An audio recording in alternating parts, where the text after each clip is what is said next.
Ici, nous trouvons à Gouville-sur-Mer, ville littorale. La communauté de communes est composée de 48 communes, 51 000 habitants. On a 11 communes littorales et qui représentent 25 km de gestion du trait de côte.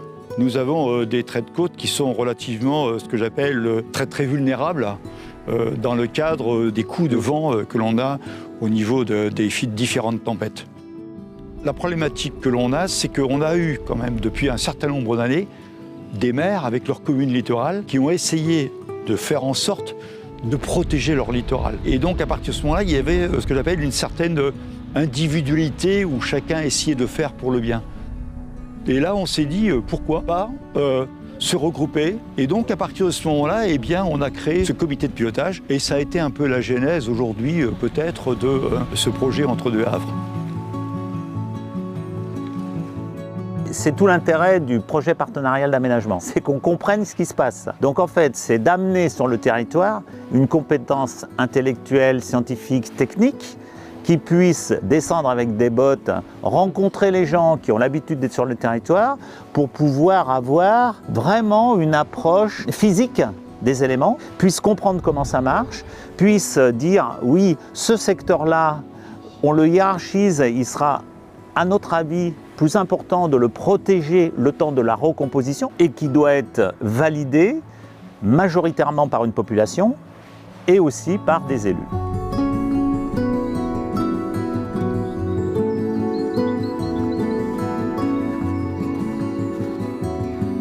Un des outils, c'est le projet partenarial d'aménagement. On échange en permanence avec les services de l'État pour voir comment on fait avancer ce projet-là. Et un des axes forts de ce projet, c'est de faire un premier pas, de se dire déjà de faire une première réflexion sur le territoire par rapport aux perceptions qu'ont les habitants, à la fois du territoire, à la fois de l'évolution des risques, à la fois du changement climatique. Et derrière, construire et élaborer une stratégie d'accompagnement au changement par rapport à ces perceptions, ces niveaux de conscience, et à pouvoir se projeter dans un avenir qui, pour certains, peut être stimulant, qui, pour d'autres, peut être source d'angoisse ou de peur, en fait, de crainte.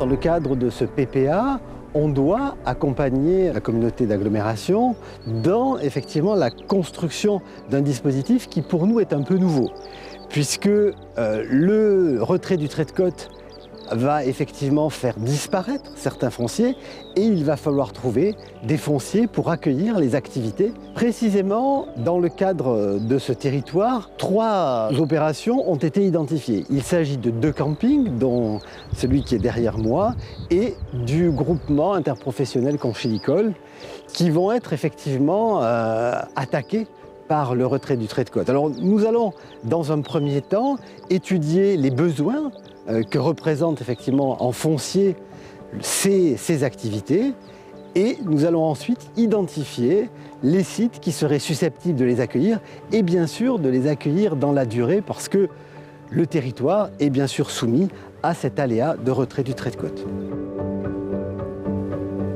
On avait auparavant effectivement seulement la première ligne de bungalows qui était soumis au risque et on se rend compte désormais qu'à 30 ans, c'est les 5 premières lignes, donc une bonne partie du camping qui sera soumis et affecté par le risque.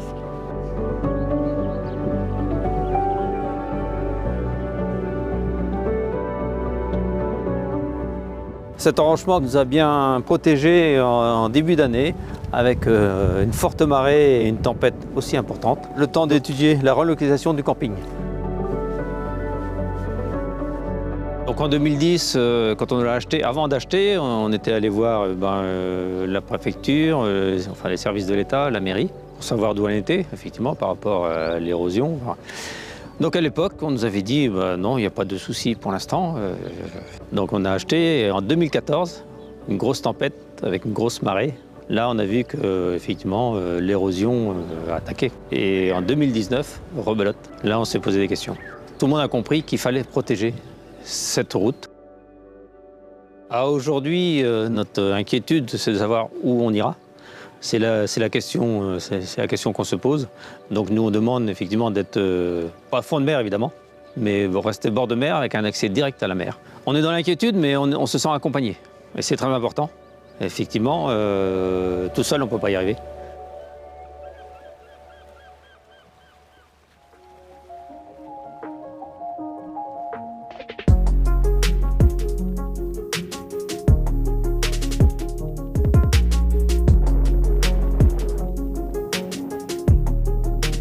Et cette balade à vélo, finalement, elle a permis de questionner cette épaisseur littorale avec des sujets qu'on peut aborder en transversalité. À la fois la production sur le trait de côte, le tourisme, mais c'est aussi des problématiques d'habitat au quotidien, où vont se poser des questions de mobilité, vont se poser des questions d'attractivité des centres-bourgs, des questions de logement. Et toutes ces thématiques-là, finalement, on peut les aborder au travers d'une balade à vélo, puisque ça nous permet de rentrer dans les liens qui font le territoire.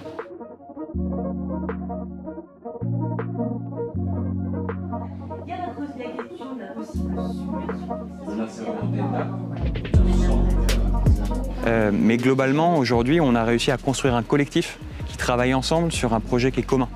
Et donc, on regarde tous ensemble dans la même direction et ça permet aussi de se rassurer sur les opportunités qu'on peut avoir face au changement climatique pour construire des futurs qui soient désirables.